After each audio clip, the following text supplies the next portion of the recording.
Boa noite. Bem-vindas, bem-vindes, bem-vindos, bem-vindas todas as pessoas. É um prazer recebê-los, recebê-las. A Casa do Noiá ficou fechada durante 2 anos durante a pandemia, então é uma satisfação poder voltar a promover atividades presenciais. Essa é mais uma edição do nosso ciclo de conversa com pesquisadores. Já fizemos uma edição sobre patrimônio e gênero e hoje a gente vai conversar sobre processos de construção de narrativas em torno de bens culturais. Narrativas, ficções, histórias, mitos e a maneira como essas narrativas são relevantes para criar tanto relações de afeto com os bens culturais, quanto relações de resistência e até mesmo processos de apagamento. De um lado a gente vai ter a experiência do Santuário Nossa Senhora Aparecida da Babilônia, São Carlos, e de outro o caso do Lago da Banana, origem mítica do samba paulistano. É um prazer receber Ana Rita Correia e Renata Siqueira. Muito obrigado por aceitar o nosso convite e obrigado a todos. E, enfim, eu passo já a palavra à Ana Rita. Boa noite a todos. Primeiramente, eu queria agradecer o convite do CPC aqui, do Gabriel, de dividir essa noite com a Renata, uma pesquisa tão legal também. Bom, eu vou falar um pouquinho da minha apresentação, né?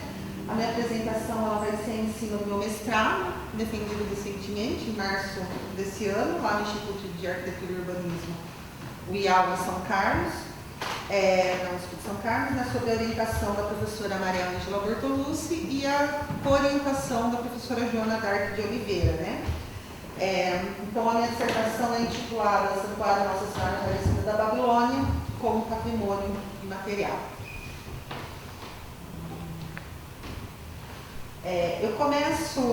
Vou começar falando aqui um pouquinho sobre essa foto. Essa foto que eu escolhi para abrir a minha pesquisa, ela faz parte das minhas próprias memórias afetivas. Essa é uma foto que está entre as décadas de 1950 e 1960, e esse sentadinho na muretinha aí é meu pai, em frente à igreja Nossa Senhora Aparecida da Babilônia. Então, assim que surgiu, né, na minha família, isso é muito comum. A minha mãe, meu pai, os meus avós, eles já eram frequentadores desse lugar, né, que a gente chama lá em São Carlos carinhosamente de Aparecidinha. Ela é conhecida como Aparecidinha lá. E durante a graduação, eu trabalhei com esse objeto pela primeira vez, foi meu primeiro contato. Ele foi usado para o meu trabalho de conclusão de curso, né, e surgiram muitas inquietações nesse objeto. E eu levei esse objeto para uma professora que falou: nossa, vamos fazer um mestrado em cima disso. Foi assim que surgiu o mestrado em cima da Aparecidinha, né? Então eu vou começar aqui falando um pouquinho sobre esse processo da pesquisa, né? Como se deu esse processo da pesquisa, né? Ela teve como o foco de análise, nesse sentido, o patrimônio imaterial, né? Que foi através da história oral que a gente buscou entender esse fenômeno religioso popular dado pelo achado da imagem da Nossa Senhora Aparecida da Conceição, e lá ainda no final do século XIX, né? Então, as nossas análises, elas abarcaram o patrimônio cultural dentro desse universo religioso popular, né? E dessa forma, a gente dividiu em 3 eixos a pesquisa, né? A primeira parte, a gente falou sobre a solidificação do mito do achado da imagem, né? O segundo, os elementos formadores desse patrimônio cultural. E o terceiro capítulo, a gente falou da amplitude e estruturação que chega nesse turismo religioso que acontece lá hoje, né? E dessa forma, o caminho que a gente percorreu como metodologia foi a pesquisa histórica, né? Dentro da pesquisa histórica, a gente usou bancos de dados de biblioteca, de livros, né? A pesquisa documental, que uma das bases foi a Diocese de São Carlos, e os livros Tombo, e também cartórios da cidade, que foram essa documentação primária que nos ajudou muito a traçar esse processo de patrimonialização do santuário, né? A pesquisa de campo, ela foi totalmente fundamental, porque ela foi uma pesquisa de observação. Nós fizemos muitas visitas, a gente foi para o santuário de várias formas, de ônibus, a pé, procissão com Maria, a cavalo, na cavalgada, na tratorada. Então nós fizemos todos os percursos possíveis, e a história oral, que foram as entrevistas, que foram grandes aliadas nesse sentido de montar essa história, né? E toda essa busca de documentação, ela resultou num material com mais de 3.000 arquivos, que eles foram organizados para a nossa consulta, né? Nesse meio tempo.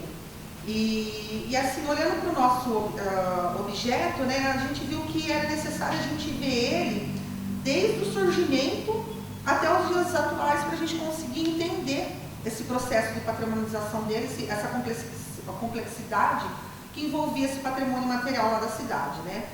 Então a gente abordou nesse sentido, né, a história de longa duração, né, a história de ou muito longa duração, né, que é o tempo que se configura como as estruturas estáveis, né, ou seja, né, a história que leva um tempo para se transformar, que é o que a gente vai ver acontecer no nosso objeto, né. Então aqui um pouquinho sobre o meu embasamento teórico, meu referencial teórico usado durante a dissertação, né. A Nolasco, que ela fala muito sobre a Nossa Senhora Aparecida na região de Cuiabá, né, foi bastante útil. O Brustoloni, que ele deu esse contexto da Nossa Senhora Aparecida no Brasil. Depois a gente tem o Pittini, ele estudou a região, especificamente da Babilônia, ali, o processo de ocupação que teve aquela região. E no campo do patrimônio cultural religioso, a gente utilizou autores já consagrados, como François Chaal, Luiz Heger, Todd, Finale Peregrino, Pierre Nora, Legoff, Halbach, o piano, né? E do mesmo jeito a gente também utilizou autores do turismo religioso, como Dias de Silveira, o Steele, e entre outros autores, né? Então aqui eu vou falar um pouquinho no nosso objeto, uma apresentação dele, né?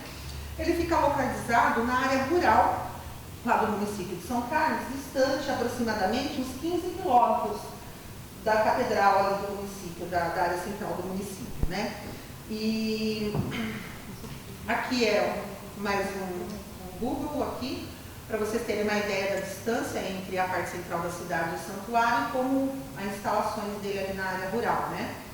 A história do lugar é a seguinte, segundo, né, a história oral, no mês de agosto, em meados da década de 1860, no finalzinho do século XIX, né, uma vasta porção de terra dessa região chamada Babilônia, ela se incendiou, e sobre as cinzas foi encontrada próximo a uma árvore uma imagem de Nossa Senhora Aparecida da Conceição. E esse local ele se transformou rapidamente, né, num lugar de romarias e peregrinações, e essa fama de milagrosa da santa ela se espalhou rapidamente por São Carlos e pela região também, né? Então, no início, a santa ela ganhou uma singela capelinha que, segundo a história oral, ela não passava de 1,5 metro quadrado, né? Aí essa primeira capelinha, o fogo é muito recorrente nessa história. Essa primeira capelinha de novo se incendiou, né? Mais uma vez a santa foi salva do incêndio, né? E reconstruída, dessa vez pelas próprias pessoas ali da localidade, mas um pouquinho maior, com 2 metros quadrados, assim, né? E aí essa segunda capela mais uma vez teria se incendiado, né? E ali no local ela foi reconstruída novamente, né? E segundo a versão da história oral, essa capela, essa terceira capela, ela teria sido reconstruída pelo dono da fazenda ali, que ela estava localizada, e parecia que ela tinha até um altar de mármore ali, né? Mas a gente não conseguiu comprovar essa informação do altar, mas muitas pessoas comentaram, né, sobre essa existência. Então aqui eu trago essa carta, que é um dos documentos primários que a gente trabalhou. Essa carta foi achada na Cúria Diocesana de São Carlos, né? Nessa imagem a gente conseguiu identificar as primeiras disputas nas versões do mito do achado da imagem, né? E a gente vê que, embora a propriedade ela tenha ficado, né, no nome de Procópio Davidoff, que era um fazendeiro da cafeicultura ali da região, ele que levou o nome do lugar onde a capela estava, né? Mas em 1996 2, né? Essa carta é escrita pela Isabel Aguiar. A Isabel Aguiar, ela escreveu esse testemunho para a cura diocesano, onde ela conta que o pai dela, um senhor chamado José Florencio, ela contava que ele que achou a imagem da Nossa Senhora Aparecida da Conceição ali na Babilônia. E aí as pessoas iam lá em romaria na casa dele, a fama de milagrosa já tinha espalhado. Aí teria sido o pai dela, o Florencio, que construiu o primeiro abrigo para a santa, a primeira igrejinha, a primeira capelinha, né? E essas terras, segundo a gente levantou em cartório, ela ficava em divisa com as terras do Procópio Davidoff. Então, com certeza, a gente pode observar ali que teve alguma disputa de terra, né? Mas ela ficou na posse do Procópio Davidoff. Então, vale a pena ressaltar, né, que esse, então, achado dessa imagem, ele é permeado por outras versões também, né? Porque, pesquisando mais um pouquinho, a gente encontra uma primeira publicação falando da Igreja Nossa Senhora da Babilônia, ainda no século XIX, em 1894, no Almanaque de São Carlos, né? Que tem uma entrevista publicada com então um zelador que chamava José Rodrigues da Cunha, e morou lá até 1893. E aí o Almanaque publica que, segundo esse zelador, a história oficial era a seguinte, que tinha um senhor chamado Ângelo Dias, ele era um cidadão cuiabano, e aí ele era desertor do corpo militar. E aí, nesse sentido, ele estaria vagando pelas terras à procura de terras ali, passou pela região da Babilônia e conheceu a sogra do Davidoff, do Procópio Davidoff. Aí ele conheceu a sogra do Davidoff e aí ele teria feito com as próprias mãos uma imagem de Nossa Senhora Aparecida e teria dado para a sogra dele de presente, em troco dele dar 2 alqueires de terras para fazer essa capelinha para a santa, né? E esse relato publicado no Almanaque, ele ainda conta que a sogra do Davidoff, a dona Querubina, ela ainda levou essa santinha lá em Descalvado, que é uma cidadezinha ali do lado de São Carlos, para ser benta pelo padre de Descalvado, que ele não aceitou ela ser benta, alegando que a imagem não era perfeita. E, enfim, mas essas alturas, né, ela já tinha essa fama de milagrosa e continuaram as pessoas indo lá com a imagem perfeita ou com a imagem perfeita, né? E ainda conta nesse relato do Almanaque que essa imagem ela teria sido trazida aqui para São Paulo para ser restaurada pelos liceus de artes, só que em virtude disso ela teria se extraviado. A gente também não conseguiu comprovação de estar publicado no Almanaque, né, mas a gente não conseguiu fontes mais específicas sobre isso, né? Seguindo, a gente sabe realmente que a gente afirma que a imagem que hoje está lá no santuário, né, desde a década de 40, ela foi adquirida no Santuário Nacional de Aparecida por um padre que chamava Romeu Tortorelli. Bom, aqui eu vou falar um pouquinho desses processos de transformações, né? Então, a gente supõe que a imagem, essa capela, ela tenha ficado em posse do Procópio Davidoff, que era um dos donos da terra ali, né? Depois da sua morte em 1915, então eu trago aqui alguns documentos primários de como a gente foi construindo essa história, né? Aqui de um lado está a certidão de óbito do Davidoff, aqui a lista dos próximos compradores que compraram a área onde estava a igreja, né? Então, depois que o Davidoff morre, os filhos dele herdam e o filho vende essa fazenda para uma família chamada Pique, né? Que era produtora de café também. E no auge da crise cafeeira, eles compram essa fazenda. Então, aqui é um pedacinho dali da região da Babilônia, né? Já estava na crise cafeeira, o pessoal que comprou isso da Davidoff também um tempinho depois faliu. E quem vem adquirir esse terreno em 1936 é a CAIC, que era a Companhia de Agricultura, Imigração e Colonização da época, né? E aí ela adquire essas terras da família Pique, né? E a CAIC, ela pretendia transformar esse lugar num centro, num bairro rural. E aqui é um esbocinho do projetinho que eles tinham, né? A capela seria o centro do bairro e o bairro seria loteado ali, né? Só que, porém, tinha uma ressalva nesse documento de venda, que a parte da igreja ela teria que ser doada para a cura diocesana, porque tinha muitas pessoas que iam lá. Aquele lugar ele já estava como um lugar santificado, as pessoas iam em romaria, iam lá todo dia. E aí eles ganham a igreja, só que a diocese ela compra da cura diocesana. Na época a gente tinha um bispo que chamava Dom Gastão Liberal Pinto, né? E esse bispo, em 1936, ele recebeu a capela e ele comprou mais 17 mil metros quadrados em volta da área da igreja. Ficou mais ou menos uma chacrinha ali, né? Depois ele efetuou mais algumas comprinhas, né? E aí, a partir disso, a partir dessa compra pela cura diocesana, a gente começa a ver um esforço muito grande da diocese para fortalecer o mito do achado da imagem. Então, aqui, a igreja que a gente conhece hoje, né? Ela está um pouco descaracterizada disso, mas é a igreja que foi levantada ali, né? Então, segundo os relatos da história oral, essa igreja, ela ficou em obra por aproximadamente 10 anos, entre 1937 até 1947, e esse bispo, o Dom Gastão, ele faleceu em 1945, e aí veio o sucessor dele, o Dom Rui Serra, que deu prosseguimento a essa obra e mais ainda ao fortalecimento do mito. Aqui a gente vê, essa figura aqui é o Padre Tombolato, esse é o Dom Rui Serra. O Padre Tombolato ele vai ser uma figura bem chave na nossa pesquisa, porque a gente identificou ao longo do tempo que ele é um dos principais agentes. Eu vou mostrar isso, como vai chegar isso aqui no final, né? Mas quando o Dom Rui Serra assume essa administração, né? Ele pega, ele contrata um jornalista local, o Pedro Terfel de Sintra e Silva, que na época, junto com o senhor Bom Romeu Tortorelli, o Bom Romeu Tortorelli era o braço direito do bispo. E aí eles realizaram centenas de entrevistas com os moradores mais antigos ali do bairro da Babilônia e compilaram essa história da Babilônia, do achado da santa, né? E aí eles fizeram essa reconstituição local, né? Só que a gente não achou esses depoimentos.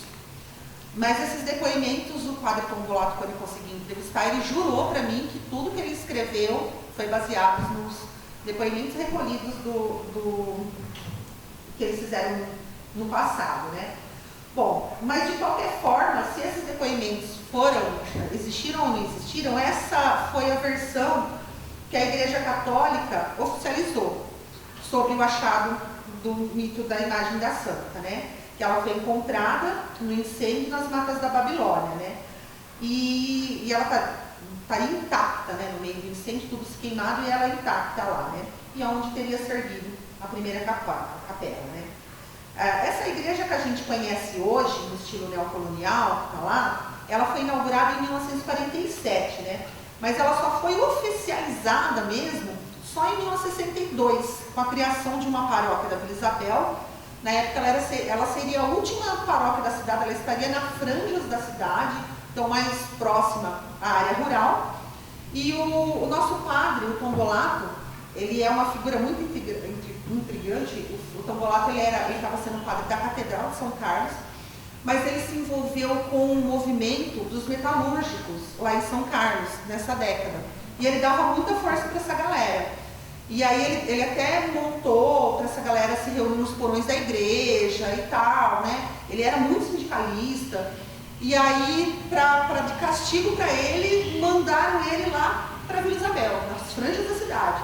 E aí quando mandaram, e ele falava muito isso, ele falava assim, aquilo para mim, eles acharam que era um castigo, mas não foi.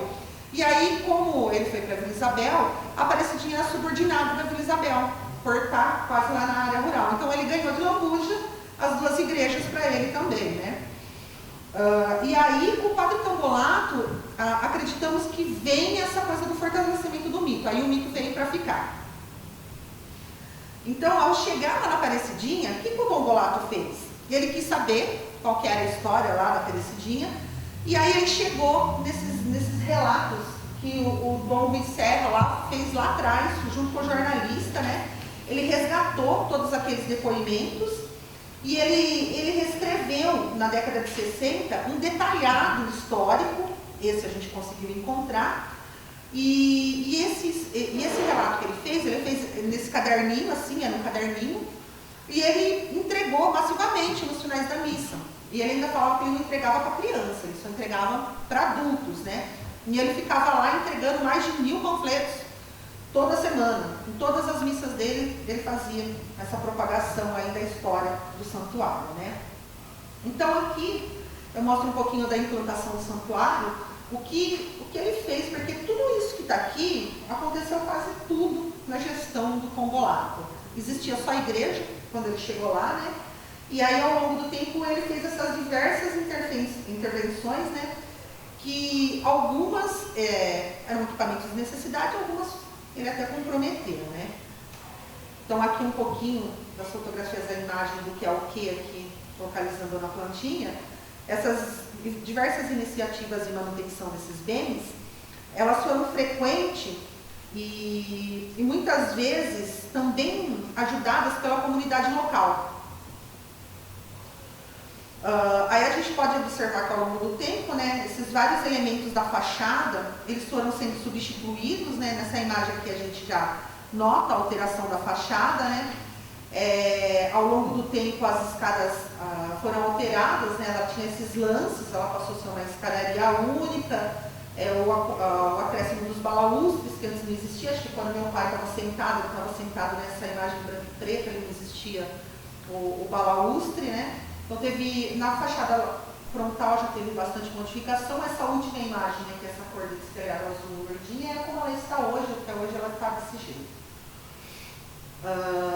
E aí as fachadas laterais, que sem dúvidas foram as mais prejudicadas nesse sentido, né, porque foi construído esse anexo pelo Combolato, né, e a gente acabou sendo prejudicado pela essa visão em cruz que a igreja fazia, ela perdeu esse sentido, né? A gente não consegue mais ver essa forma, né? Aí aqui por dentro, o padre Combolato, ele sai, ele tem que se aposentar, ele teve que se aposentar, ele chegou numa idade que ele teve que se aposentar. Em 2003 ele teve que deixar o santuário por conta da aposentadoria. O Combolato, ele tinha um discurso que ele falava igreja-povo, ele se referia, eu sempre fiz uma igreja-povo, né? E ele queria dizer o quê com fazer uma igreja-povo? Ele não era importante mudar um piso da igreja, mudar uma pintura da igreja, mudar um vitral da igreja. Para ele era importante que a comunidade se sentisse à vontade na igreja. Ele sempre falava assim para mim, que ele tinha muito medo de fazer uma igreja bonita e as pessoas não irem mais lá, que quem fazia a igreja era o povo. Então era isso que ele queria dizer. E assim que a saída dele, as manutenções começaram ser muito rápidas e frequentes, assim, né? Então a primeira coisa que eles fizeram foram trocar os pisos, arrancaram todo o ladrilho original, o ladrilho hidráulico original, e foi feito esse piso vinílico em cima. Depois os vitrais foram trocados, né? E é interessante ressaltar que os vitrais foram trocados, porém com a ajuda dos paroquianos, junto ao paróquio responsável. Essas pessoas, elas escolheram não só os ícones, como elas também financiaram essa troca dos vitrais. Aqui o piso que foi substituído por piso original que está lá agora, né, pelo que eles trocaram, um pouquinho das mudanças. E aí, dando sequência a essas obras, né, ocorridas no santuário, também foram realizadas pinturas parietais com ícones bizantinos, né, pelo ex-monge beneditino, o Wander, e a história do incêndio, ela foi reforçada nas paredes também. Então a gente vê aqui dentro da parede, os ícones também foram escolhidos junto aos paroquianos. Então tem o mito da santa achada da Nossa Senhora Aparecida, o oficial achado no Rio Parnaíba, e do lado o mito da Aparecidinha de Babilônia, achada no incêndio, né? Então, prosseguindo, né? Isso aqui é bem recente, que aconteceu. Isso são totens. Foi um investimento que o santuário passou recentemente por obras de acessibilidade, né? E aí o Departamento de Turismo lá de São Carlos lançou um chamamento público e em que ele consistia na doação de 15 totens de identificação em vias públicas que saem da igreja matriz do município até a chegada lá da Aparecidinha, executados em concreto, nessa forma triangular, para lembrar a silhueta da Nossa Senhora Aparecida, né? E ele possui a estampa dos passos da Via Sacra em todo o seu caminho. E ele foi adotado pelo diretor atual do Departamento de Turismo da Prefeitura, o Ricoff Ardar, que, coincidentemente ou não, ele é membro da Paixão Sertaneja, e a Paixão Sertaneja, ela nasceu dentro da Aparecidinha, na cavalgada. E ele é um dos grandes incentivadores, né, organizador, na verdade, um dos grandes organizadores da cavalgada, e hoje ele está como diretor da parte do turismo, e foi ele quem implantou isso. Aí, prosseguindo ainda com esses novos elementos, que eles nunca param de acontecer, né? O Tombalato, ele já estava com 92 anos. Uma das grandes dificuldades da pesquisa foi tentar entrevistar o Tombalato. Desde 2016, eu tentava entrevistar o Tombalato e só consegui falar com ele em 2019. E em abril de 2021 ele faleceu de Covid e ele causou uma grande comoção na cidade. Ele já estava com 92 anos, mas ainda muito lúcido. E ele era muito reconhecido pela atuação sacerdotal dele, principalmente nos 40 anos que ele ficou lá na Aparecidinha, né? E o enterro dele foi acompanhado por uma significativa carreata. E o mais interessante é que ele saiu do velório municipal e ele foi enterrado sobre as escadarias da Babilônia. Já tinha ali embaixo, onde tem aquela plaquinha com a foto dele, já tinha um túmulo aberto desde que eu sou criança, realmente tem por gente, já tinha aquele lugar aberto. Mas eu nem imaginava que seria um túmulo ali, que ele mesmo já tinha previsto, né?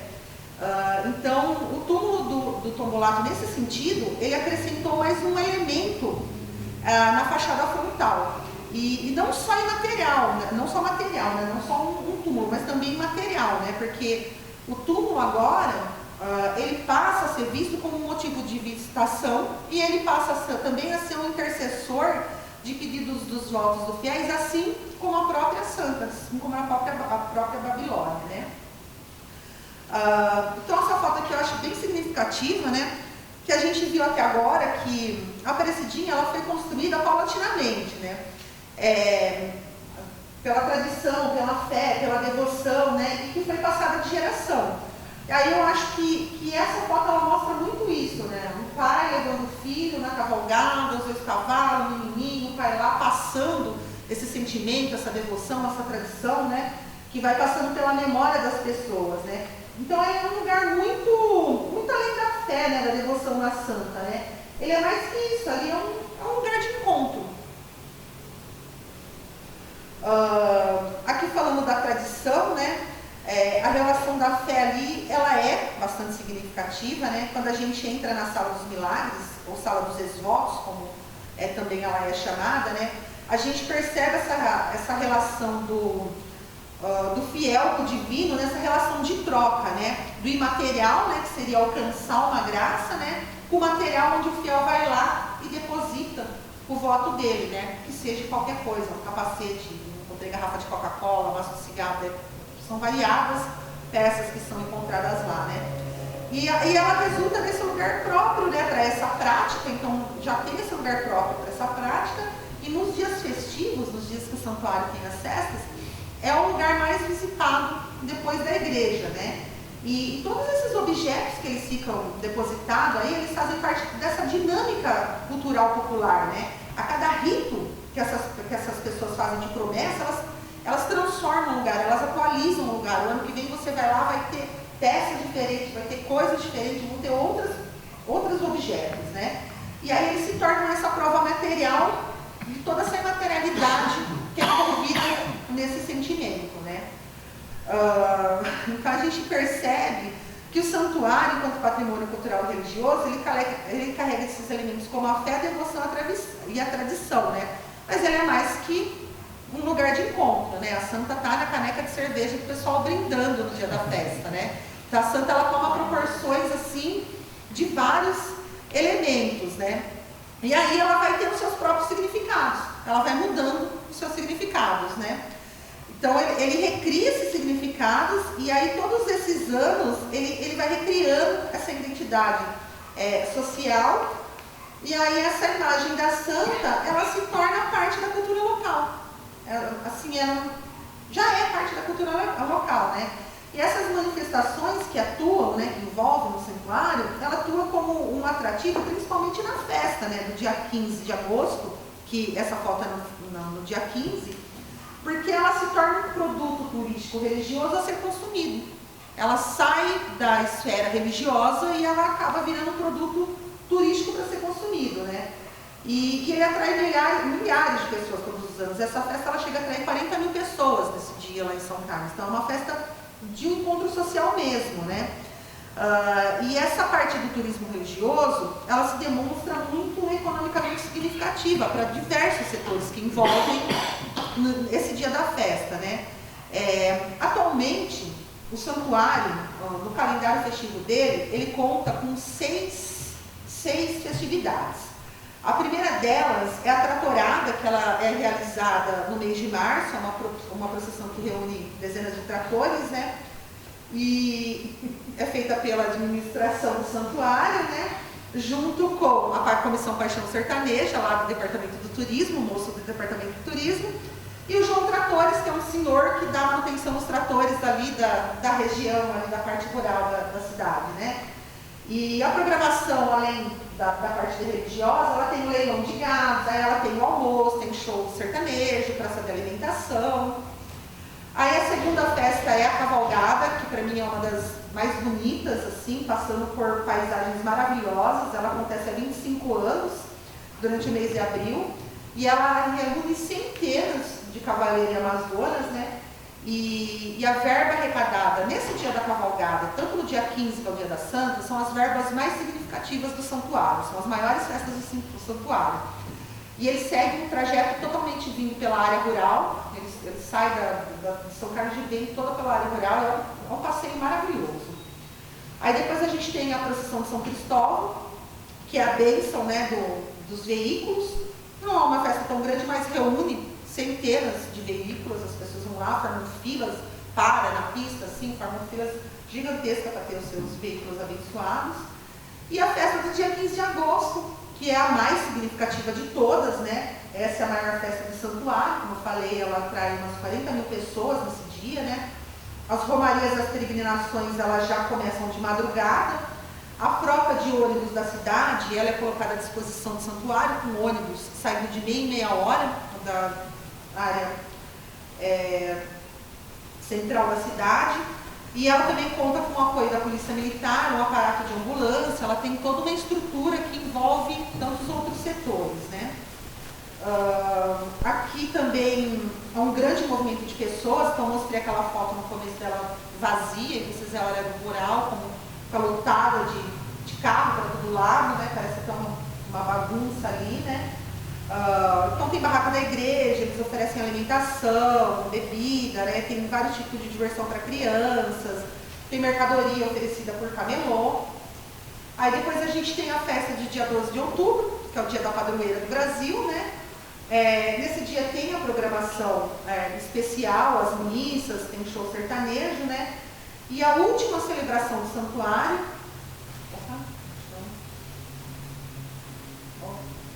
aí tá aqui, esse slide. A última celebração do santuário é no dia 8 de dezembro, que é o dia de Nossa Senhora Imaculada Conceição. Tanto no dia 12 como no dia 8, não é uma festa tão grande como no dia 15, nem como a cavalgada. São festas menores e que atraem o público mais religioso mesmo, não é tão festivo como atrai no dia 15. Agora não me alongar um pouquinho das considerações finais, né? Então, o que a gente concluiu com essa dissertação, né? Então, a gente verificou que, a partir do achado da imagem da santa, que já se iniciaram as primeiras peregrinações. Foi bem junto, achou a imagem, as pessoas já começaram a ir para aquele lugar e cada vez com um número mais significativo e crescente de fiéis, ainda no século XIX, né? O século XX, nesse lugar, ele já é marcado mais pela memória coletiva e local dessa região, onde entram os padres que vão resgatar essa história, fazer o fortalecimento do mito, né? Então, a história da Aparecidinha, a gente verificou que ela foi passada por meio de diversas gerações, que fortaleceu, assim, desde o início, pela oralidade, né? Desde o início ela foi pela oralidade. E a manutenção do mito que se deu ao longo do tempo, ele segue sendo renovado. O padre Tombolato, né, que foi um dos principais agentes, como citei já, ele se empenhou muito nesse sentido, ele se mostrou ser uma pessoa de muita visão, né?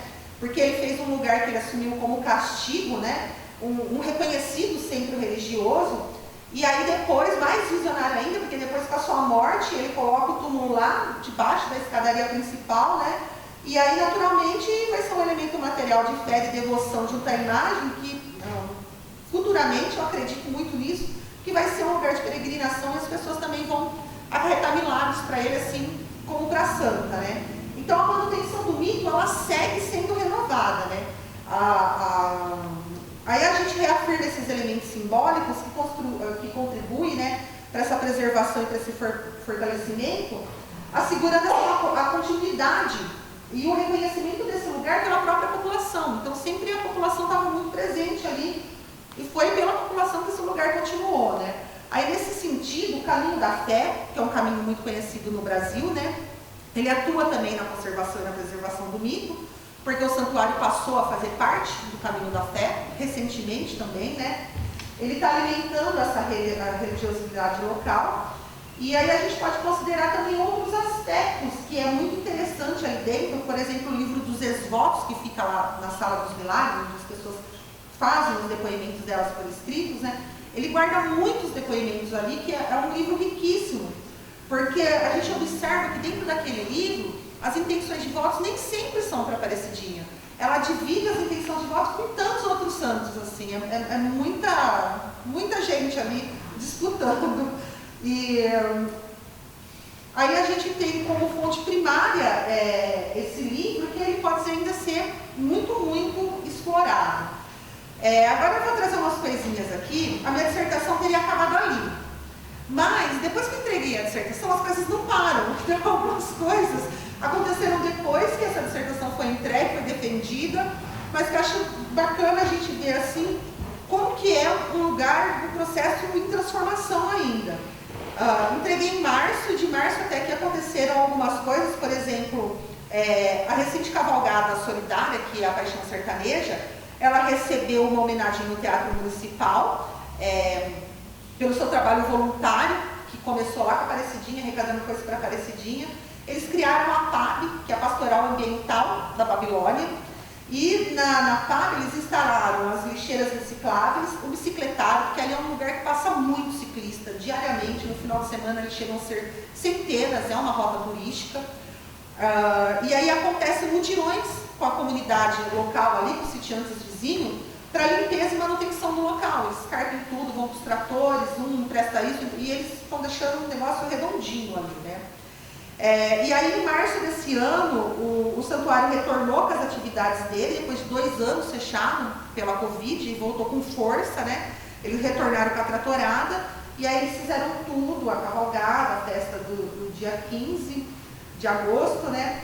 E aí eles inauguraram agora, também em março, esse totem dessa Nossa Senhora, que era antes, né? Uma plaquinha que ficava ali na beirinha da entrada do santuário. Eles trocaram por esse totem, essa imagem tem mais de 3 metros de altura, e novamente ela foi patrocinada pelo Departamento de Turismo do município, ao qual o diretor é o Ricoff Aidar, que é um membro da Paixão Sertaneja, totalmente envolvido ali na Babilônia, né?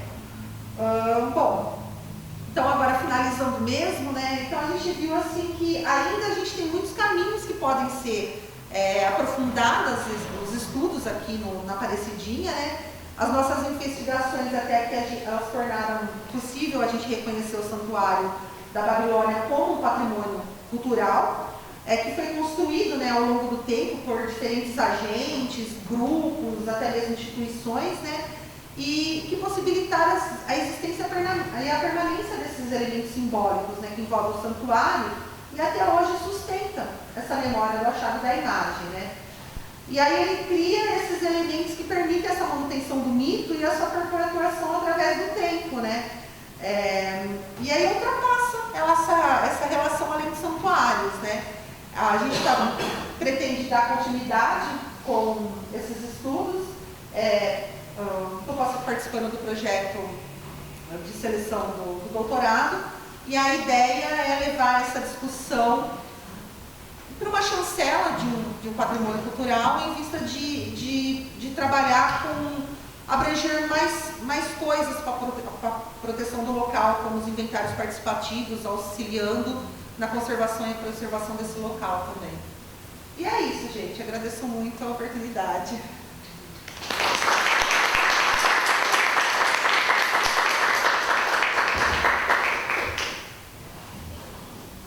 Obrigado, Ana. Obrigada a vocês. Chamo então o Renato. Boa noite a todos. Muito obrigada pela presença de vocês. Estou super feliz de poder discutir um pouquinho da minha pesquisa sobre o Largo da Banana com vocês, de dividir esse espaço com a Ana Rita. E queria agradecer ao Centro de Preservação Cultural da USP pela oportunidade, e ao Gabriel Fernandes, que me fez esse convite. E, bom, diferente da Ana Rita, que escolheu um objeto de pesquisa com o qual assim, ela tinha um vínculo, enfim, até de gerações dentro da família, assim, eu descobri o Largo da Banana de um jeito que, enfim, me parecia muito ao acaso, na verdade, e isso só uns pouquinhos anos antes de começar a minha pesquisa, lá por volta de 2011, 2012, através de uma música que me encantou muito e que eu vou tentar tocar um pedacinho para vocês conhecerem e enfim, espero que vocês gostem e que tentem, tentar prestar um pouquinho de atenção aos elementos que o Kiko Dinucci, a roda de samba, né, que é do Kiko Dinucci, que a Jussara Marçal canta, como que eles vão construindo os significados desse verso do samba, né, na música. Eu vou tentar deixar a letra junto.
E aí, quando eu já estava quase no fim, caminhando para o fim da pesquisa, lá em 2020, teve esse evento que me fez perceber o quanto aquilo que me parecia ser um ato de um acaso muito feliz, na verdade era parte de um processo social muito maior, né? Enfim, que é esse reconhecimento público, reconhecimento oficial, inclusive, né, do Largo da Banana. E em 2020, em janeiro de 2020, a Prefeitura de São Paulo tem esse projeto Memória Paulistana, né? E ela instalou uma placa no viaduto Pacaembu, indicando que lá se localizava esse lugar de origem do samba. E numa descrição muito mais sucinta, está mobilizando muitos dos elementos que aparecem nessa música, que é uma composição de 2008 também. Em especial aqui, falar como essa origem do samba ela é associada a esses trabalhadores braçais da ferrovia, né, que lá no interposto da Barra Funda alternavam assim, né, num cotidiano bastante duro de trabalho e informal, os carregamentos dos vagões e dos armazéns com rodas de samba e de tiririca. E foi agora eu estou fazendo. E foi eu comecei a minha pesquisa informada, né, por esse discurso, que eu também fui encontrar na bibliografia acadêmica também, uma bibliografia que foi produzida nos anos 80 e que contribuiu para consolidar uma versão bastante consensual sobre o que seria o Largo da Banana, né, e a sua vinculação com o samba. Então, dessas premissas, que foram as minhas também, quando eu decidi pesquisar como que tinha acontecido esse desaparecimento do Largo da Banana na sua relação com o viaduto Pacaembu,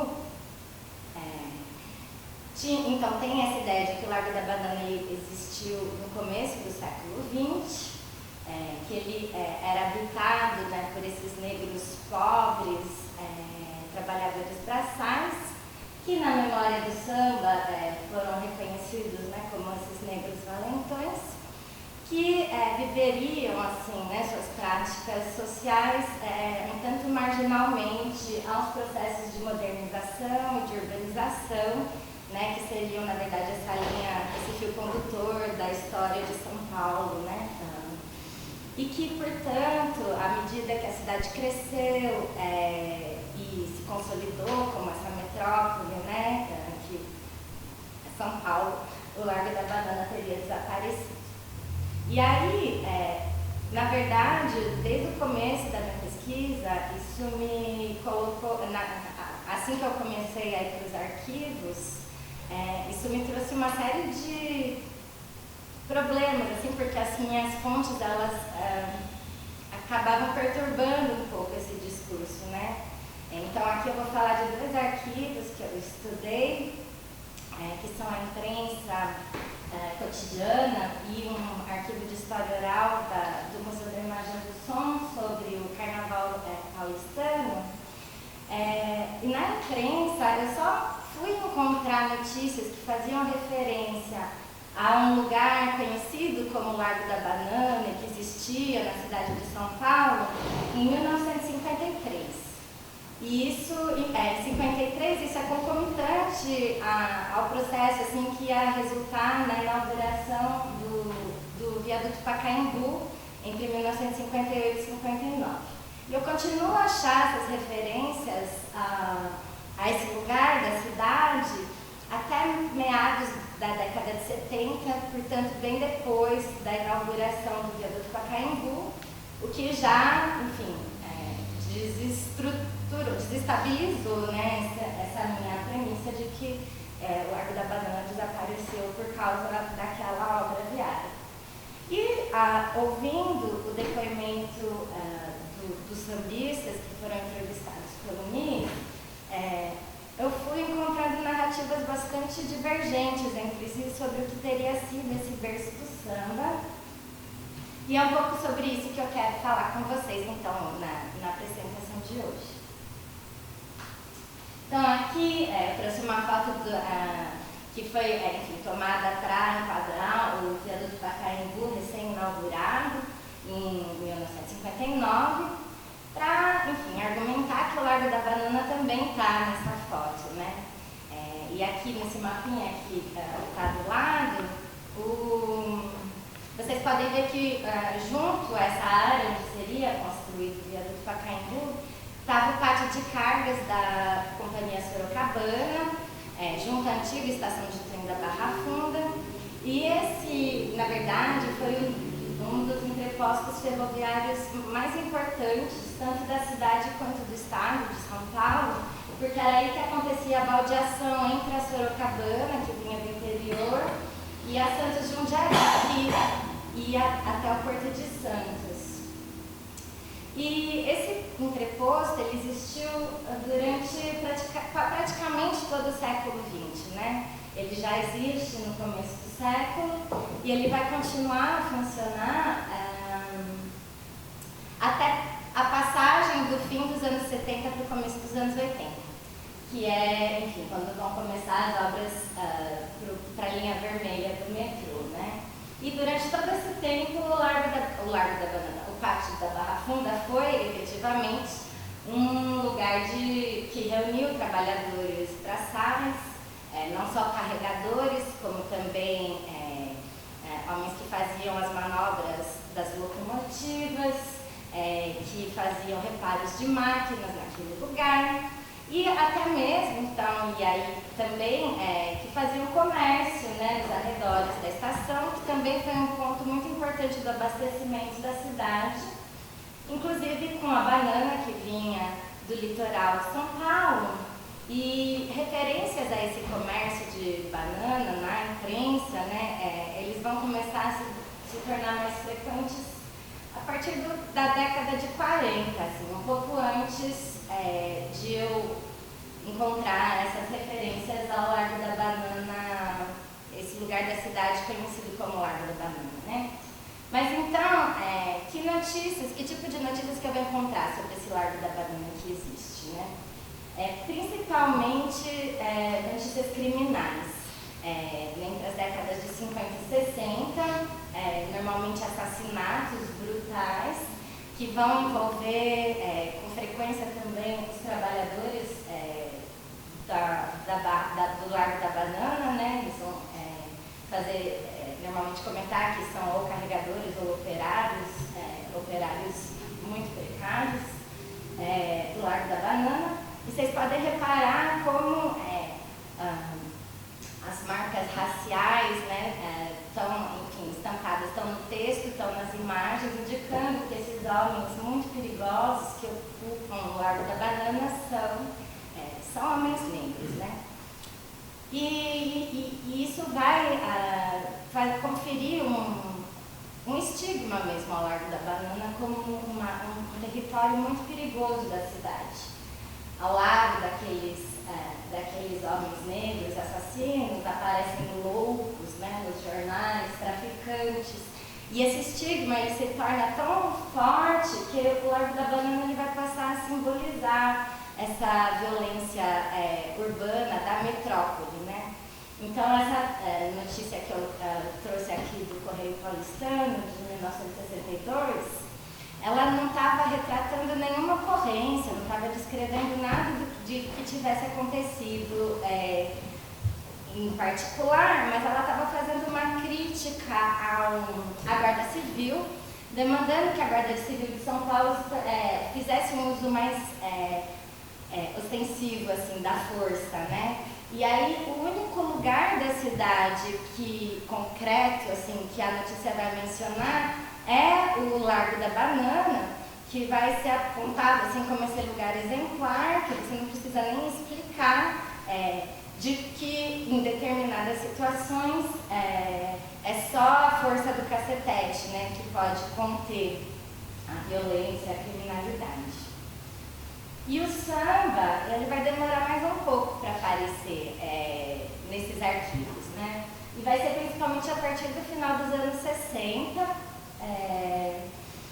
num contexto em que cresce um debate público que, em boa medida, era inédito sobre a existência de um samba em São Paulo. Então, vão começar a aparecer muitas reportagens falando que, enfim, São Paulo não é o túmulo do samba, e vão procurar caracterizar esse samba que existe em São Paulo. Então, falando sobre qual seria o seu ritmo peculiar, quem seriam os seus artistas, e quais eram os seus territórios.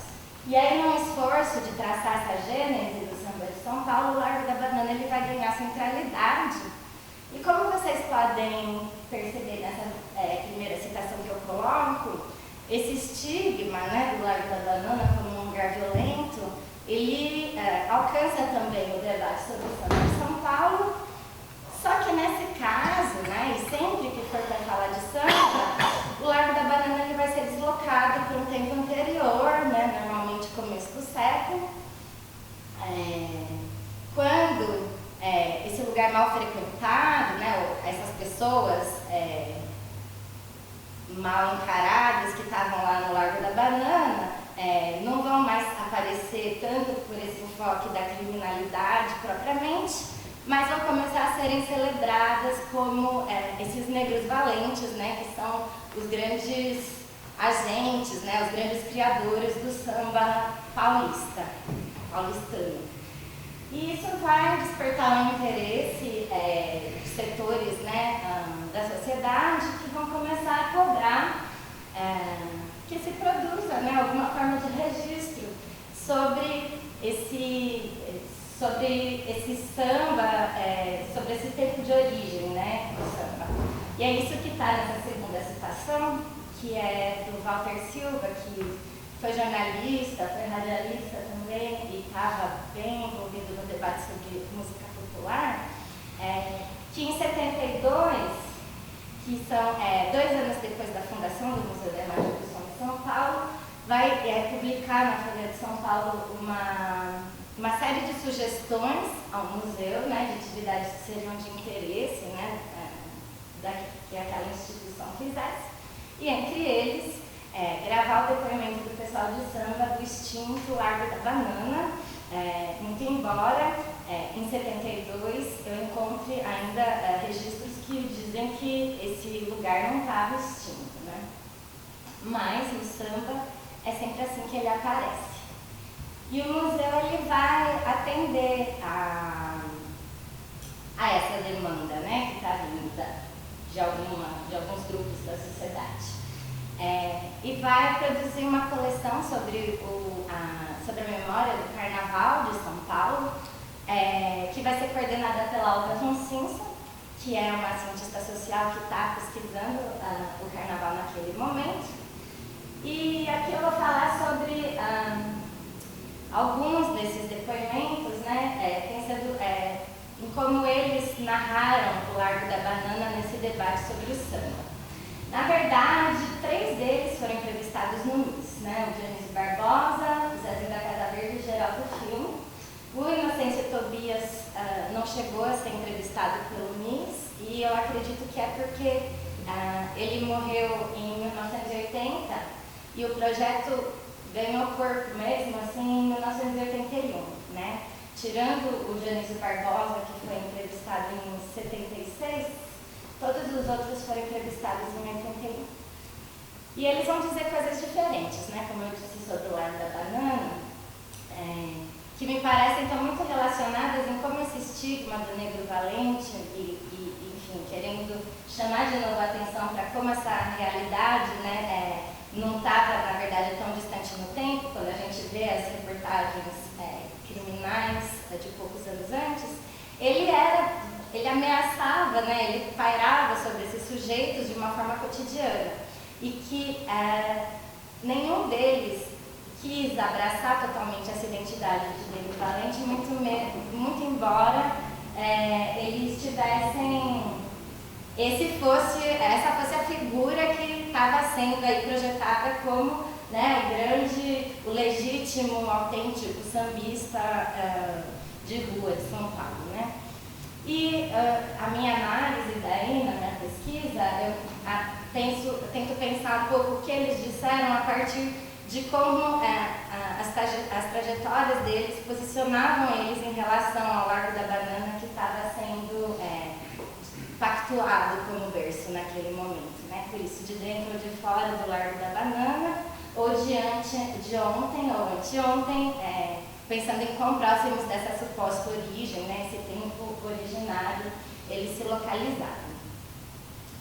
E o Dionísio Barbosa, que foi o primeiro a ser entrevistado, o mais velho deles, ele tinha sido o fundador do grupo Barra Funda, em 1914, mais conhecido como Camisa Verde, e que naquele mesmo momento estava sendo validado como o primeiro grupo carnavalesco de São Paulo, né, ou pelo menos o primeiro grupo negro carnavalesco de São Paulo.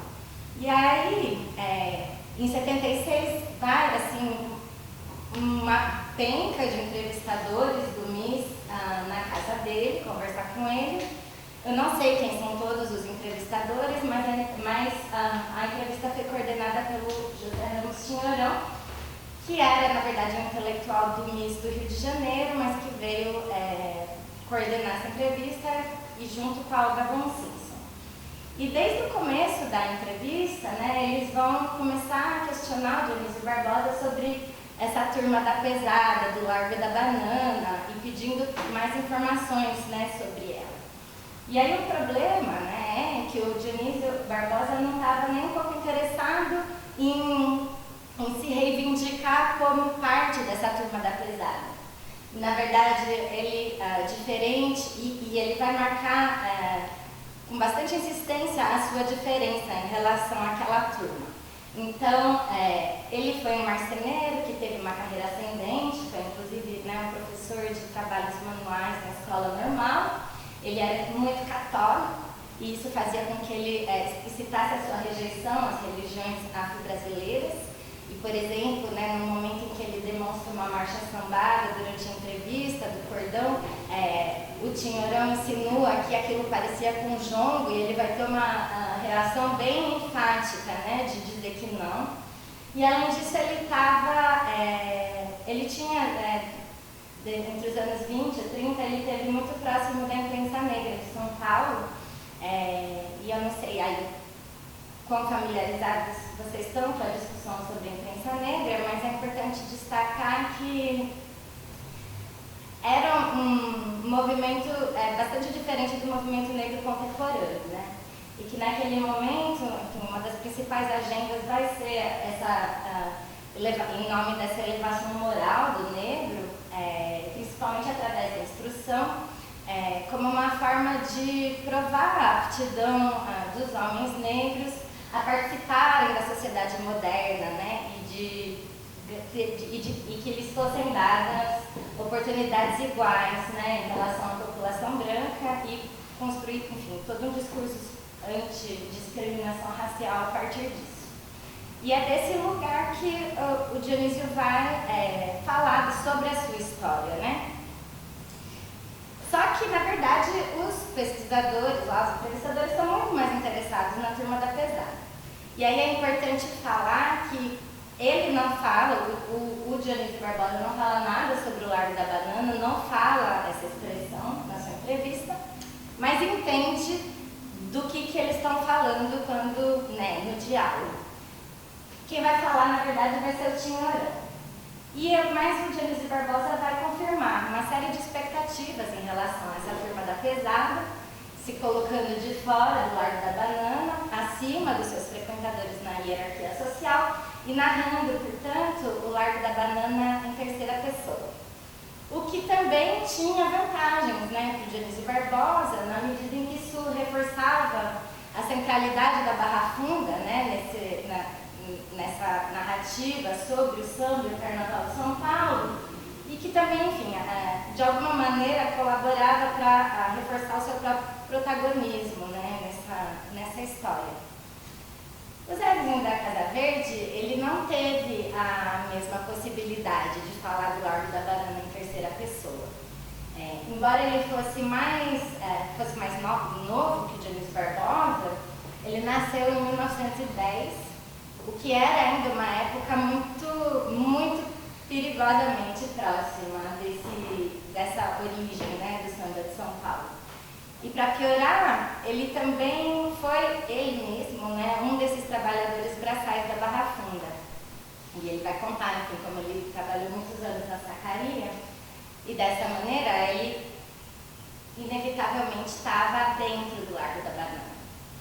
E de todos os entrevistados do MIS, não só os que eu vou falar aqui, ele é o único que se referiu àquele lugar, que tomou a iniciativa de falar sobre aquele lugar, que ele chamava de Pátio da Banana e não Largo da Banana, mas justamente para negar que aquele era o berço do samba. E vai repetir isso várias vezes durante a entrevista, o que é recebido com imenso silêncio, mas ele vai dizer que aquilo nunca tinha sido pátio de sambista, que isso era uma briga que tinha entre os sambistas, mas que ele sabia, porque afinal de contas ele estava lá dentro há muito tempo atrás, que não era lugar de samba. Mais ainda, né, ele vai dizer que depois que construiu o viaduto, depois que o Mocidade Camisa Verde e Branco, que foi fundado pelo Inocêncio Tobias em 53, portanto não é o mesmo grupo fundado pelo Dionísio Barbosa, que depois que aquele grupo adotou lá, começou a sambar lá, aí sim tinha samba, mas que no passado não tinha.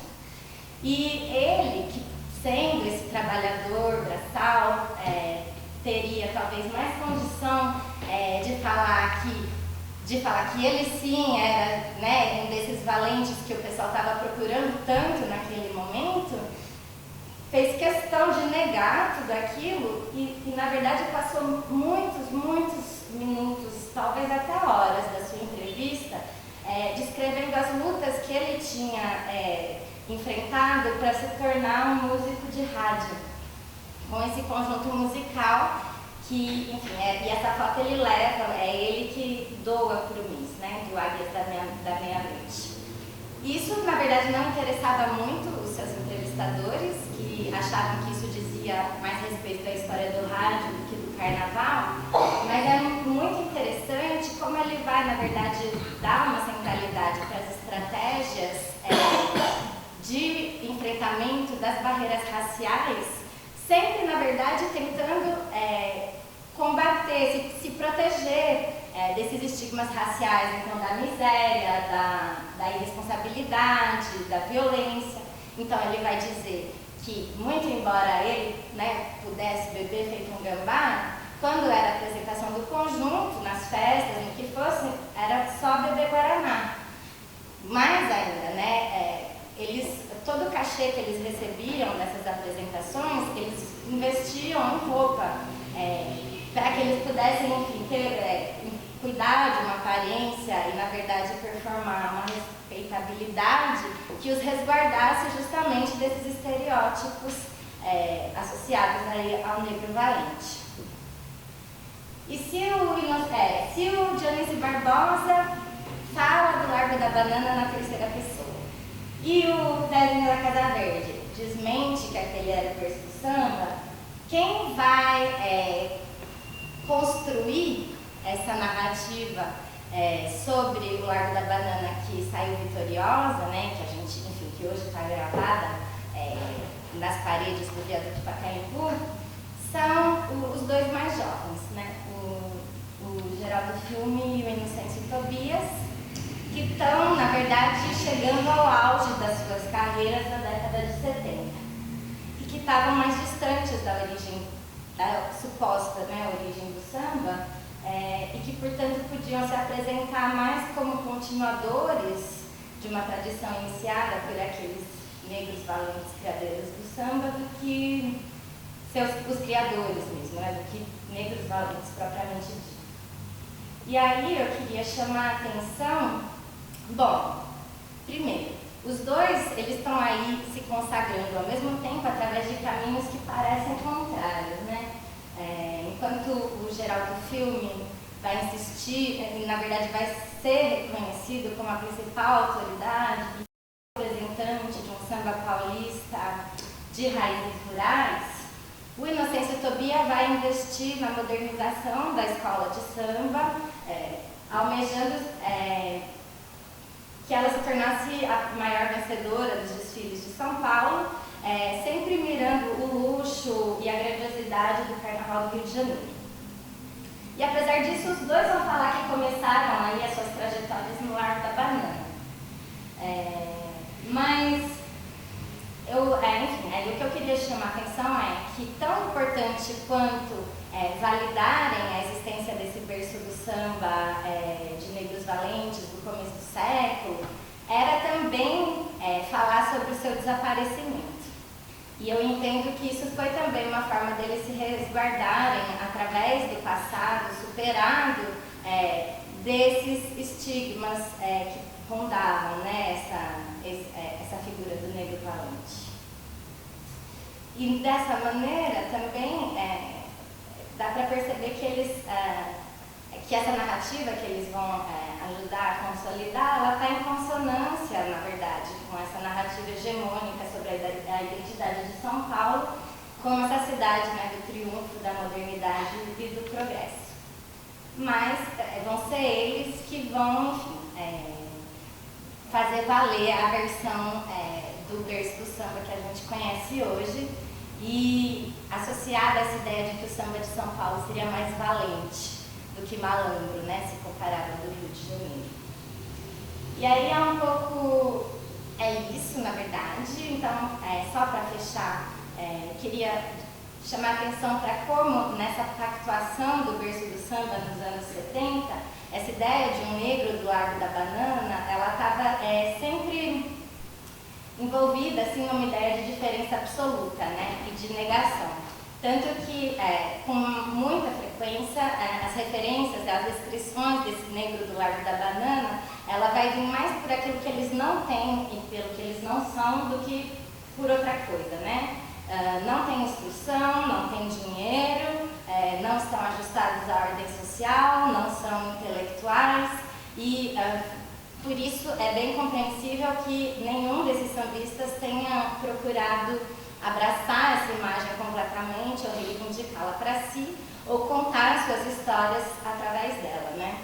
E num momento de um interesse inédito e crescente sobre a arte que eles realizavam, eles navegaram as ansiedades dos interlocutores deles em relação a esses valentes, ao mesmo tempo em que falaram sobre as lutas que eles trabalham para realizar suas aspirações e negociar também os termos em que eles queriam ser reconhecidos nessa história. E aí, fechando, acho que a minha maior vontade, assim, a mensagem que eu gostaria de deixar com a minha tese e com a minha fala é que talvez que me parece importante reconhecer o Largo da Banana como esse território que é concreto e simbólico de lutas negras muito mais heterogêneas do que se reconhece e longe, né, de serem contrapostas à ordem social moderna, estão inseridas no processo de modernização da cidade e, portanto, constitutivas da vida na metrópole, muito depois ainda da suposta origem do samba na cidade de São Paulo. E, bom, muito obrigada pela paciência.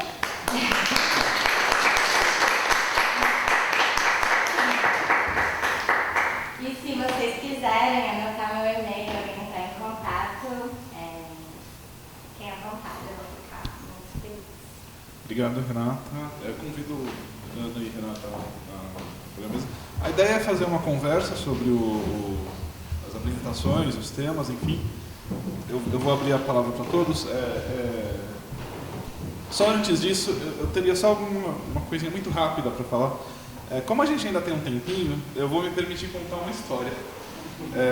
Que é uma história que eu sempre conto e que eu acho que tem um pouco a ver com as questões que foram trazidas aqui. A gente está na casa da Dona Yaya e acho que, enfim, todo mundo conhece ainda que sucintamente, a trajetória dessa casa. Enfim, nessa casa permaneceu reclusa durante 40 anos a senhora Sebastiana Melo Freire, que foi interditada em função de ter sido considerada portadora de transtornos mentais, e, portanto, aqui foi instalado uma espécie de sanatório particular para o tratamento dessa senhora. Enfim, ela chegou aqui em 1920, ficou aqui até 1961, durante sua morte.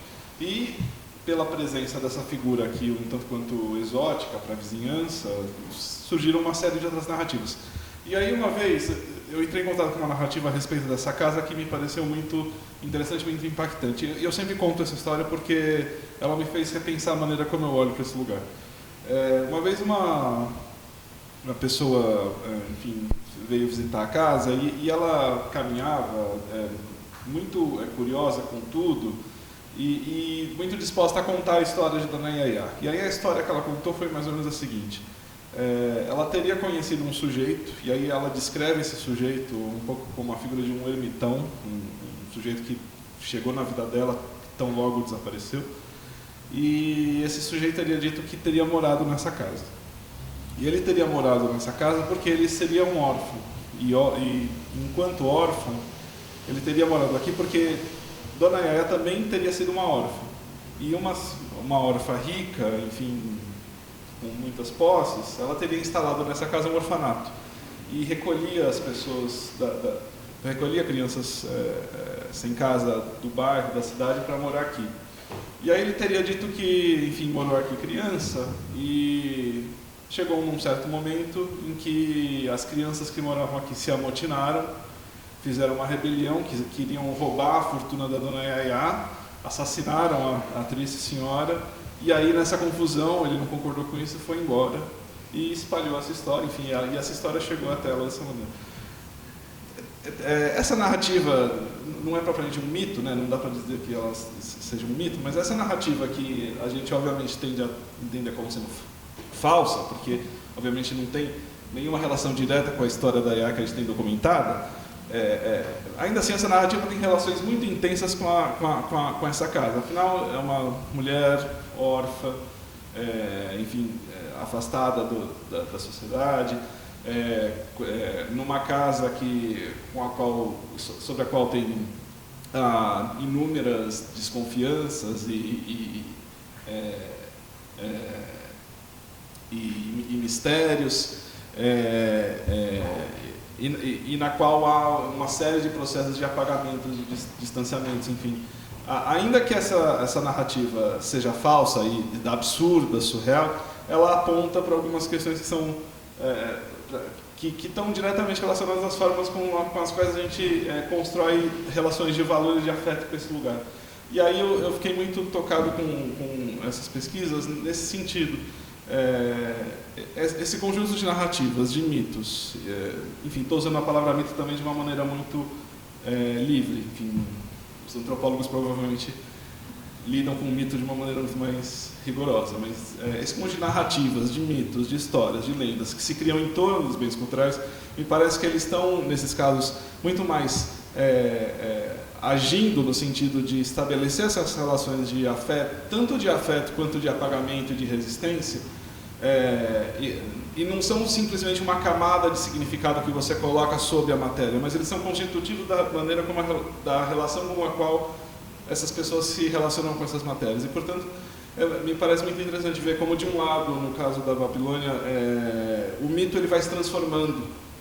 De repente chega o padre, de repente passa a fazer parte do mito e de repente passa a ser também foco de pedidos de milagres, enfim. O mito ele vai se transformando para manter a coesão social, e, de outro lado, esse mito que se constrói em torno dessas narrativas que tanto apontam para uma perspectiva de resistência da memória negra em São Paulo, mas ao mesmo tempo cheio desses agenciamentos em torno de coisas que, entre aspas, são falsas.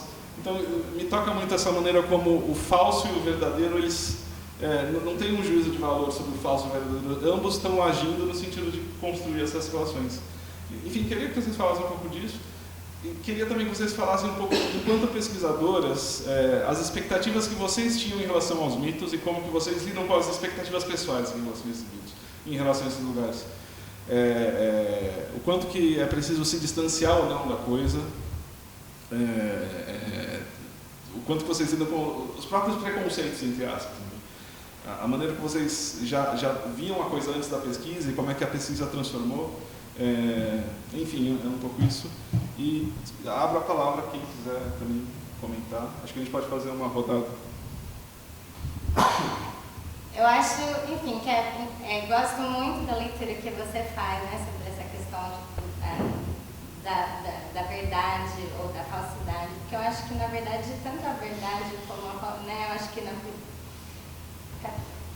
eu acho que é um desafio você pensar que talvez a busca da verdade em si não leva a nada, né, assim, ou talvez não seja satisfatória, e ao mesmo tempo que também, como a gente, enfim, analisa todos esses discursos, né, como que eles, enfim, é isso, né. Mas acho que a questão das expectativas, a questão era, e aí eu tive que aprender um monte de coisa que eu não dominava, né, assim, mas a minha expectativa era justamente isso que eu fui percebendo, né, na verdade a minha hipótese ou meu projeto de pesquisa não tinha nada de original, era na verdade pegar esses discursos que eu encontrava sobre o Largo da Banana e meio que provar como eles tinham acontecido.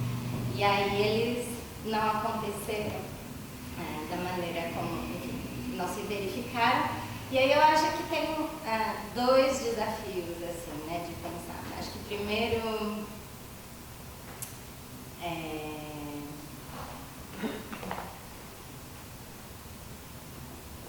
eu tive que aprender um pouquinho, começar a estudar relações raciais na minha vida, assim, para, né, conseguir interpretar, porque eu vinha, tipo, de uma ideia, tipo, de uma leitura, enfim, sobre as desigualdades raciais, sobre identidades raciais que eram do senso comum, na verdade, já que eu não tive nenhuma formação sobre isso na escola, na faculdade de arquitetura não tive, e em outros lugares não tive também. Mas acho que essa vontade vem também, quando eu estava falando de um processo social, né, maior, enfim, de como essa questão está entrando no debate público, né, enfim, e me fez perceber como ela era relevante. Assim, né. E aí, para interpretar, eu passei muitos anos, estava falando até para a Ana Rita antes da gente começar, como, enfim, 3 anos, pelo menos, da minha tese foi de desespero, porque eu não conseguia provar, né, enfim, e não estava conseguindo reenquadrar isso. E aí, por isso eu acho que o Gabriel disse sobre, enfim, acho que não seria interessante simplesmente desmontar, né, o discurso sobre o berço do samba, ou apontar tá errado, mas entender, sim, o significado que ele tem, mas olhar também para as disputas que estavam em jogo, que acho que, e aí eu acho que essa foi uma contribuição da minha tese, né, que não tinham sido olhadas ainda com tanto cuidado. E acho que é uma contribuição, eu espero, né, que seja uma contribuição importante, enfim, nesse momento, para esse momento em que o Largo da Banana é reconhecido, né, como um patrimônio da cidade, enfim. Então acho que era um pouco isso. E acho que isso tem bastante a ver com a sua pergunta sobre a questão da história oral. Eu me apaixonei, na verdade, por esse arquivo. E aí, como pensando no meu desejo, né, como pesquisadora, eu acho que eu não tenho tanta vontade e é muito pessoal, né, porque eu acho que é melhor nem pior, assim, né. Mas o que me encantou desse arquivo foi justamente olhar para ele nesse distanciamento no tempo, pensando quais tinham sido as razões, né, pelas quais ele foi criado, quais eram, enfim, as teorias, as interpretações de mundo, enfim, que estavam em jogo naquela criação, quais eram as disputas, quais eram os interesses, né, tanto dos entrevistadores quanto das pessoas que estavam sendo entrevistadas. E é um arquivo, enfim, que tem uma história específica, assim, né? Mas que enfim, foi uma das coisas que eu mais gostei, assim, uma das coisas que eu mais gostei no doutorado foi escutar essas entrevistas, tanto que quando eu terminei o doutorado, eu fiz um pequeno pós-doutorado só para escutar todo o arquivo que está disponível. E aí me ensinou bastante coisa e eu espero, na verdade, continuar trabalhando com isso, né? Que aí eu acho que a Ana Rita vai poder falar um pouco daí da experiência dela de fazer, né? De fazer esses registros também. Bom, vou deixar. Bom. Falando um pouco sobre o mito, né? A construção dos mitos, que o Gabriel abordou, a nossa intenção nunca foi discutir a veracidade do mito. A gente não queria colocar em xeque o que é verdade, o que é mentira, nesse sentido. Mas a gente precisou buscar realmente para traçar toda essa ideia da pesquisa de longa duração mesmo, né? De vir trazendo lá as premissas. E a gente vê que, claro, não vou falar também pela questão da antropologia, senão a gente se aprofunda e a gente fala de várias vertentes, mas o mito ele é para muitas coisas, né? Ele é uma construção nacional, ele é uma construção de uma religião, então ele é uma base de construção de muitas coisas, né? Agora, o mais interessante é o fortalecimento do mito, a conservação e preservação desse mito. E o mais legal é que, no caso da Babilônia, ela se dá pela própria comunidade, pelas pessoas. É isso que torna esse lugar um patrimônio cultural. A visão de que o pesquisador ele tem que ficar afastado do seu objeto, ele não pode, ele tem que olhar com a visão científica do pesquisador. Eu acho que isso já é uma questão muito ultrapassada. O pesquisador ele tem que olhar com uma visão afetiva do seu objeto. São os afetos que unem a família, que unem os amigos, que unem a gente a um objeto, a um lugar. Então, por que o pesquisador tem que ser essa pessoa tão longe? Quando o pesquisador tem laços afetivos com o objeto, tudo flui melhor ainda. Ele tem laços afetivos. Então, eu acho que essa visão de que o pesquisador ele tem que ser afastado está mudando, graças a Deus, está mudando muito. Hoje a gente vê textos de pesquisas em que a pessoa entra mesmo dentro e ela dá um depoimento em primeira pessoa mesmo, e eu acho isso maravilhoso. Eu acho que não tem que ser uma coisa lá muito científica, eu tenho que ser afastado, meu objeto está lá e eu estou aqui. Não, eu acho que tem sim. Falando agora um pouco da história oral, a história oral ela ainda é bastante recriminada como pesquisa. Não é todo mundo que aceita ela como, né, uma metodologia de pesquisa, no caso, mas ela é sim uma metodologia de pesquisa, ela é uma construção. Hoje a gente tem até a Plataforma Brasil, que apoia muitos registros disso, né, para quem está começando a pesquisar, é legal dar uma olhada, porque a gente se garante com o respaldo de documentação, com direitos mesmo de publicação e tal. A gente, pela história oral, a gente aprende como fazer essa pesquisa pela oralidade, a gente aprende como a gente tem que tratar uma pessoa que a gente vai entrevistar, como a gente tem que se importar, quais são os limites disso, como eu não vou invadir, né, o espaço dessa pessoa. No meu caso, eu entrevistei muitas pessoas, eu fiz questionários, eu optei também por uma metodologia em que eu pudesse ter uma participação ativa. Então eu entrei na vida dessas pessoas, essas pessoas abriram a casa para mim, o padre abriu a casa para mim. Foi até engraçado que o padre, numa das nossas conversas, ele falou assim para mim: mas você não é religiosa, você não tem fé. E a discussão era justamente por causa de uma pesquisa científica. E a braveza dele tão grande era, que engraçado, a gente vai descobrindo as coisas, ele tinha um amor muito grande naquele lugar. E a braveza dele era porque muita gente entrevistou ele durante a vida dele como sacerdote, principalmente ligado à Aparecidinha, mas nunca ninguém tinha publicado. E ele estava muito triste, e realmente, o lugar tem mais de 100 anos, 150 anos aí, não tinha uma publicação sobre a Aparecidinha, ninguém tinha escrito sobre esse trabalho. O máximo que a gente tinha eram reportagens de jornais locais falando das festas, falando dos dias. E assim, gostaria muito que ele estivesse vivo para levar essa publicação para ele. Eu acho que eu devia até isso para ele, né? E eu acho que a história oral é um campo que ela está vindo para ficar. A gente herda ela da antropologia, né? A gente tem muito disso, os cientistas sociais usam muito isso, e que eu acho muito legal. E as entrevistas, é claro, elas têm que ser respaldadas, e revisitar a entrevista, cada vez que você faz uma entrevista, transcreve e revisita, é um novo olhar, é um novo entendimento. E aí depende do dia que você lê também. Se você lê naquele dia que você está a fim de procurar aquele negócio, você vai entender de um jeito. Se você lê num dia que você lê o texto tal e você está com aquele negócio, você vai entender de outro jeito. E as entrevistas, elas servem justamente para isso, para ser revisitadas no ponto que você precisa. Porque nem sempre você vai ter o entendimento do que a pessoa falou naquele momento que ela falou. Às vezes você acha que ela não falou nada. E revisitando, depois de tantas leituras, você fala assim, estava aqui. Olha que legal, estava aqui, todo momento estava aqui. Eu sou uma fã da pesquisa, pela oralidade. Acho que é um campo que tem muito a explorar e que precisa de muito mais reconhecimento, né? Por parte da classe dos pesquisadores. Assim, tem gente que olha ainda meio como, não, isso não é metodologia de pesquisa, isso é muito vago, não tem dado científico.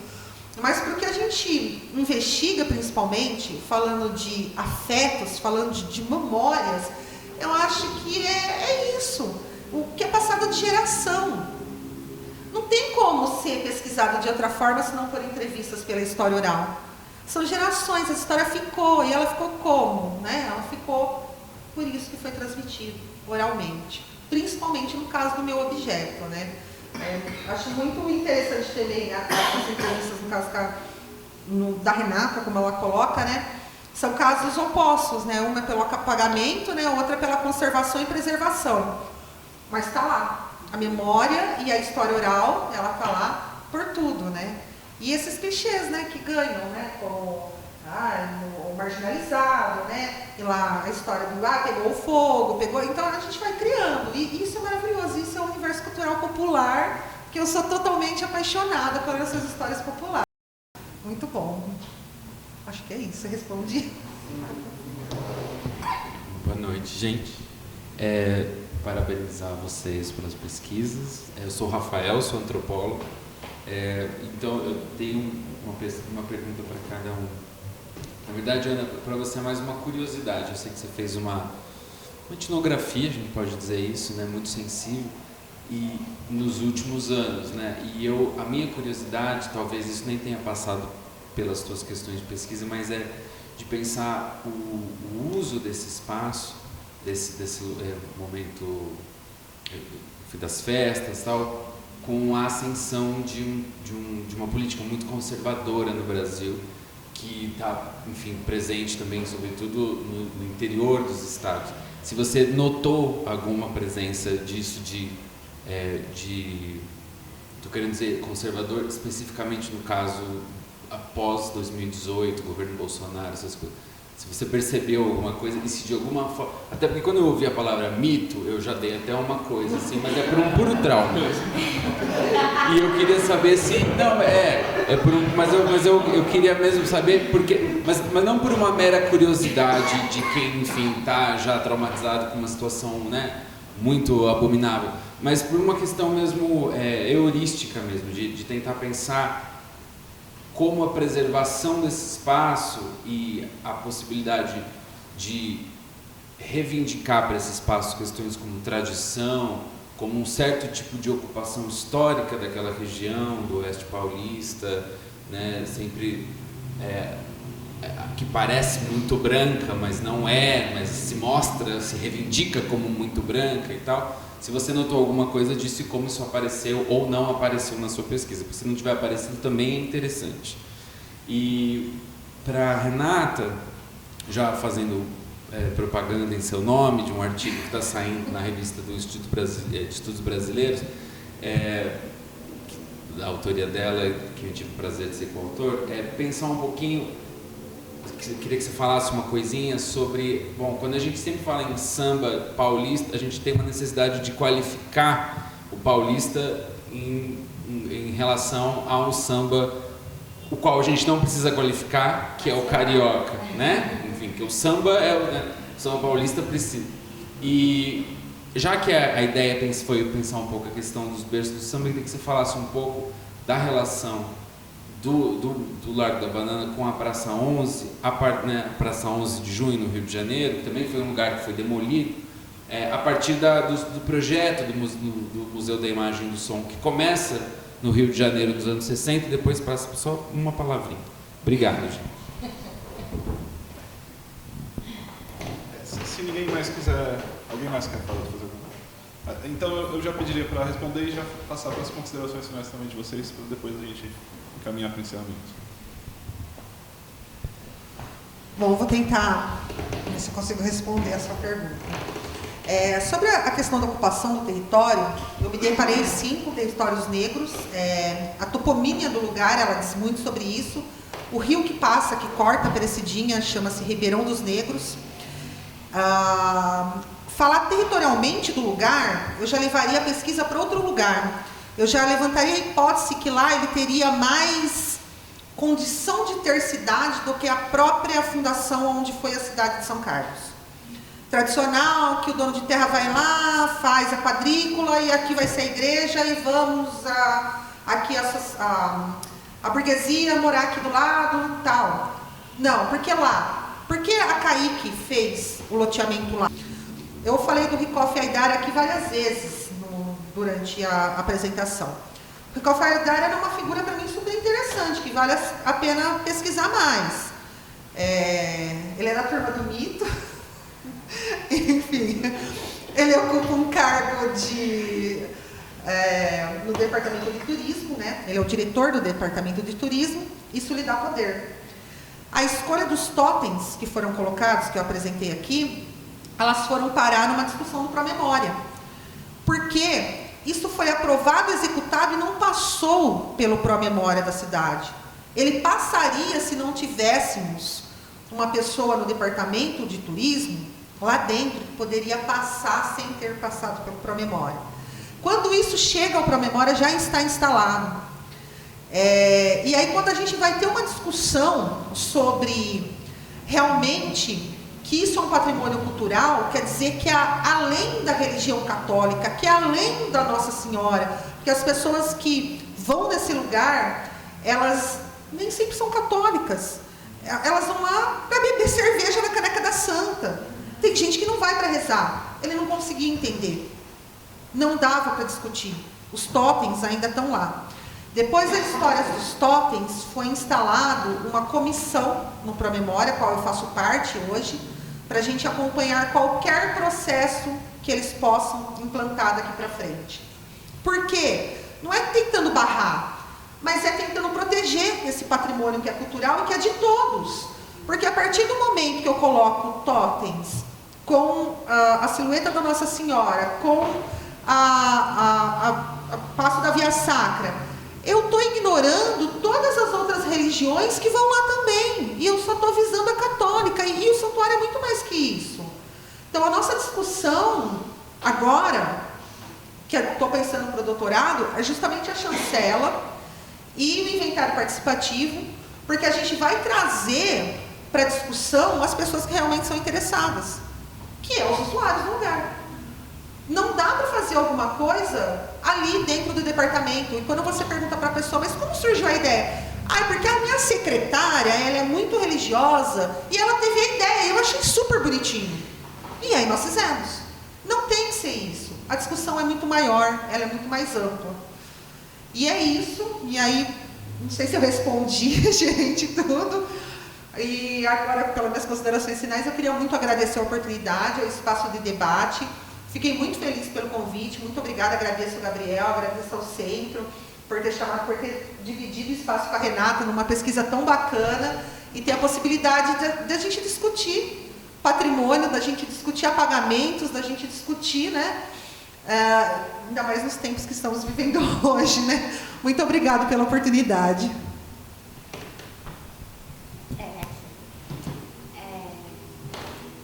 Muito obrigada pela pergunta. Foi um pouco marmelada, porque, enfim, como ele disse, e a gente está muito feliz, porque a gente se conheceu fazendo pesquisa e descobriu que ele estudava, o arquivo do Museu da Imagem do Som do Rio é super importante, ele faz uma reflexão sobre esse arquivo na tese, eu faço sobre o MIS de São Paulo, e a gente fez um exercício de pensar sobre esses berços do samba em relação, para pensar um pouco, na verdade, nas mediações entre os intelectuais de cada instituição e os sambistas, né?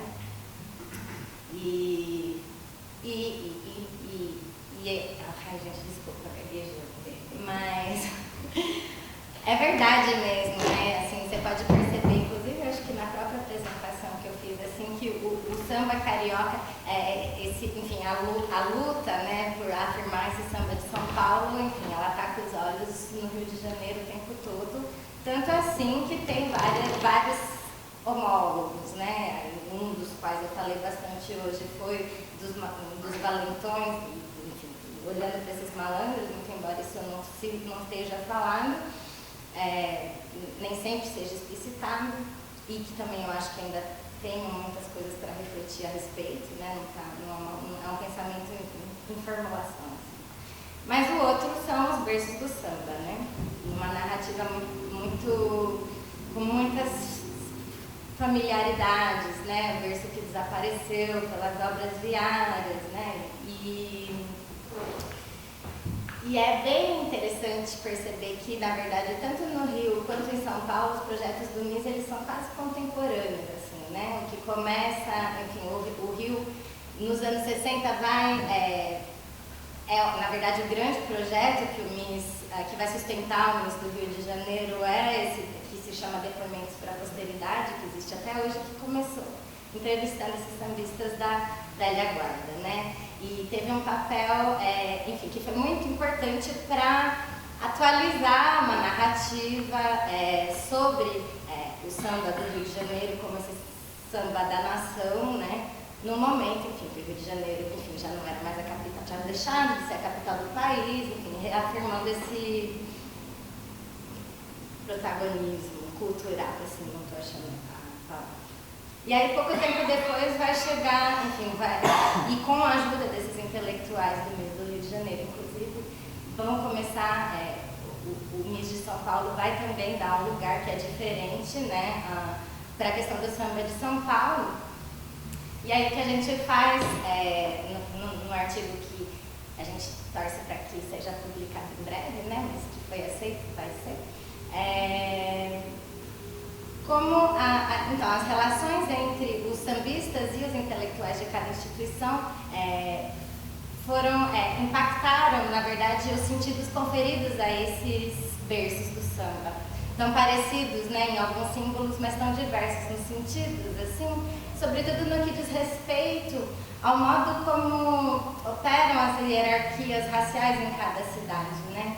Então, no Rio, uma relação construída muito com base num afeto que necessariamente também pressupõe desigualdade entre esses intelectuais brancos do MIS e os sambistas negros.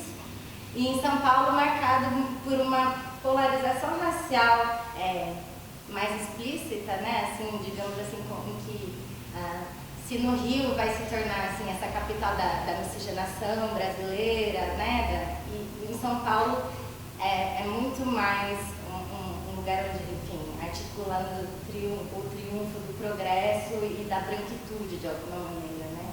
E isso vai ser também muito, muito importante para o modo como vai ser investigado esse samba pelos intelectuais do MIS, marcados por um distanciamento social muito maior, que diz muito também do quão pouco, porque eles conheciam tão pouco sobre esses sambistas, não tinham uma relação de afinidade, de amizade, né, ou de afetividade. Ao contrário, eles estavam lá tentando descobrir a cada entrevista quem mais era importante para contar, para estudar aquela história. E aí, muito importante de marcar também, esses intelectuais do MIS aqui de São Paulo são da Universidade de São Paulo, né? São cientistas sociais que estão aí fazendo uma pesquisa de investigação científica. É enfim, me enrolei, mas é um pouco isso que a gente queria falar, mas espero que vocês queiram ler nosso artigo muito em breve. E aí, fechando, também, assim, acho que muito no mesmo sentido da Rita, queria agradecer mais uma vez, dizer que foi uma felicidade imensa mesmo poder compartilhar um pouquinho da pesquisa, enfim, fazer a pesquisa envolve muitas emoções. É um processo muito solitário, né? E sofrido, enfim, paixões e lágrimas, né? Mas é muito gostoso poder... Acho que é o que dá sentido mesmo, assim, né? Faz a gente sentir que vale muito a pena ter essas oportunidades para... Não só para falar sobre isso, mas como ter mesmo a oportunidade de dialogar, pensar que as nossas pesquisas, elas estão confluindo mesmo, assim, para um debate que extrapola muito, né, os objetos de pesquisa em si. Estou muito feliz, espero que a gente se reencontre em breve em outras conversas. E é isso. Obrigada.